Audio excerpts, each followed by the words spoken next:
Hello everyone, welcome back to my channel. So guys, जैसा आपको thumbnail और title से पता चल ही गया होगा कि आज का वीडियो किस टॉपिक के ऊपर होने वाला है।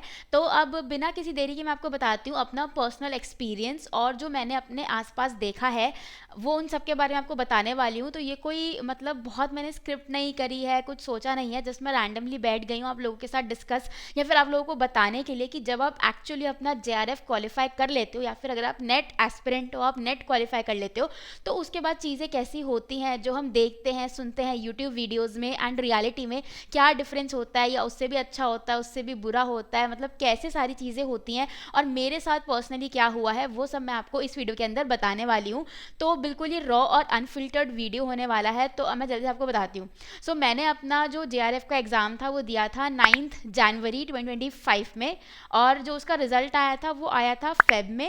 एंड जो सर्टिफिकेट इशू होता है हमें, वो सर्टिफिकेट मुझे इशू हुआ था मार्च में।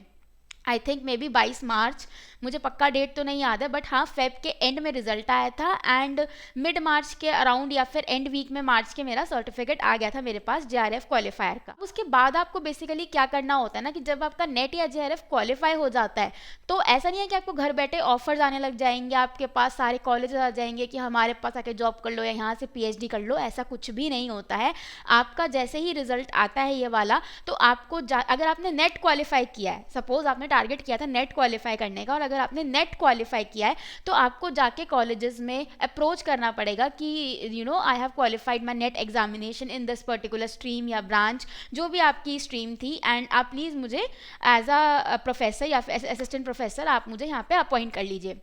ये हो गई नेट की बात। और फिर इसमें जो आपको वो कॉलेज वाले पे देंगे, सो ये आपके और कॉलेज की म्यूचुअल अंडरस्टैंडिंग है, आपका म्यूचुअल एग्रीमेंट होता है इसके ऊपर, और वहाँ से आपको पे मिल जाता है। अब मेरा ये सीन था कि मुझे जेआरएफ क्वालिफाई करके मुझे पीएचडी करनी थी, राइट। सो जैसे ही मेरा जेआरएफ क्वालिफाई हुआ तो मेरा जो जेआरएफ का सर्टिफिकेट आया वो आया मार्च में। अब मार्च में जो मेरी स्ट्रीम थी यानी फिजिकल एजुकेशन से मैंने दिया था, I am a physical therapist, तो वहाँ से लेके मार्च से लेके मुझे पूरा वेट करना पड़ा सितंबर तक, अगस्त सितंबर तक, जब तक मेरा एडमिशन हो नहीं गया। क्यों? क्योंकि जो इतना बड़ा वेटिंग टाइम आ जाता है उसमें आपके फॉर्म्स ही नहीं निकले होते, तो जब तक आपके फॉर्म्स ही नहीं निकलेंगे तो आप अप्लाई करोगे कैसे। और जिन कॉलेजेस में मुझे अप्लाई करना था, आईपी का कॉलेज था, वहाँ मुझे अप्लाई नहीं करना था क्योंकि वो कॉलेज मेरे घर से बहुत ज़्यादा दूर था। उसके फॉर्म निकल गए थे जनवरी में, बट मुझे वो नहीं करना था बस।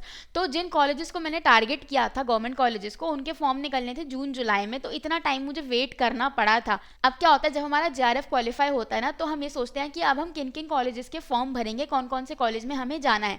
तो हम सबके फॉर्म भर देते हैं और वहाँ पर फिर होता है आपका एक इंटरव्यू। तो मैंने भी जिस कॉलेज के लिए अप्लाई किया था, फिर वहाँ पर मेरा एक इंटरव्यू हुआ गया। मतलब बेसिकली उन्होंने पहले आप फॉर्म भरते हो और एक काउंसलिंग की लिस्ट निकलती है, उसमें आपका इंटरव्यू की डेट लिखी होती है कि आपका इंटरव्यू होगा इस टाइम पे।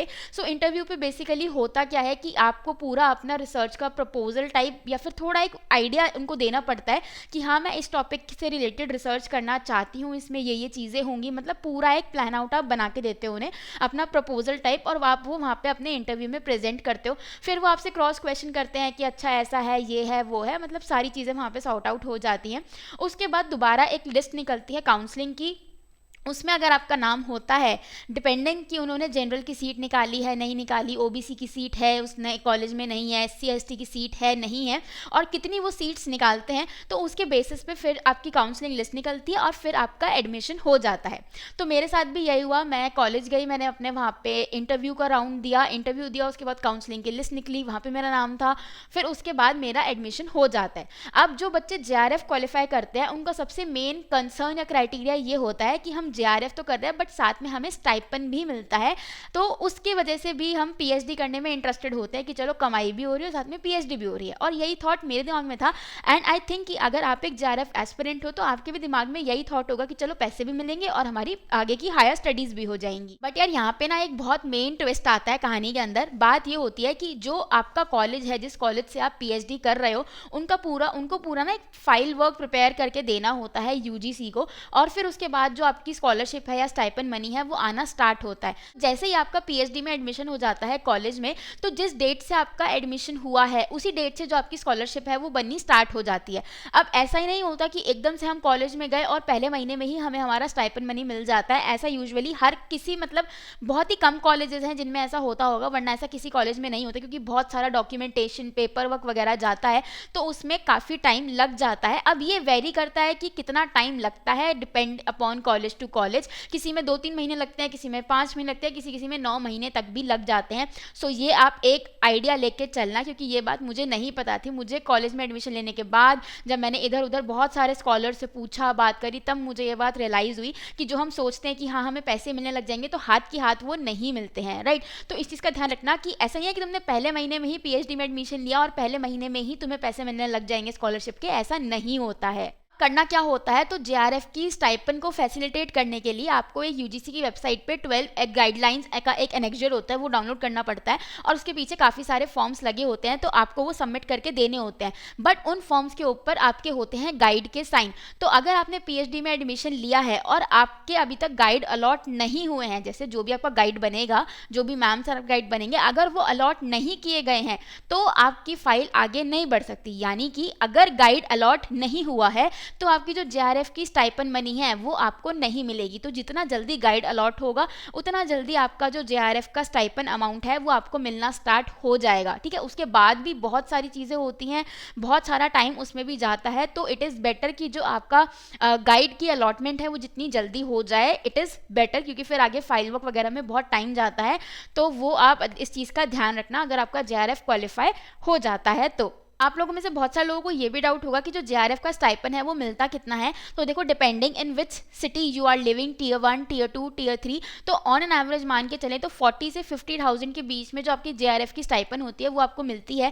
हो सकता है कि आपको मिलने में थोड़ा डिले हो जाए, बट जिस दिन आपका कॉलेज में एडमिशन हो जाता है, जो आपको स्लिप मिलती है एडमिशन की, तब से ही आपका जो जेआरएफ का स्टाइपेंड मनी है वो कैलकुलेट होना शुरू हो जाता है। तभी से वो, भले आपको वो 6 महीने बाद मिले, 5 महीने बाद मिले या 2 महीने बाद मिले, बट मिलेगा आपको उसी तारीख से। इस चीज़ की श्योरिटी होती है। बट देखो, यहाँ पे भी वही सेम चीज़ है, कोई भी कॉलेज आके आपको अप्रोच नहीं करेगा कि हाँ आ जाओ, तुम्हारा जेआरएफ क्लियर हो गया तो तुम हमारे कॉलेज से पीएचडी कर लो। ऐसा यहाँ पे भी नहीं होने वाला। सेम सिनेरियो है नेट वाला ही, आपको जा जाके कॉलेजेस में फॉर्म भरने पड़ेंगे, इंटरव्यू देना पड़ेगा, काउंसलिंग के राउंड अटेंड करने पड़ेंगे। ये मैंने भी किए हैं और हर जेआरएफ एस्पिरेंट को ये करने ही पड़ते हैं। बैठे बिठाए घर पर आपके पास कोई चीज़ नहीं आने वाली है, राइट।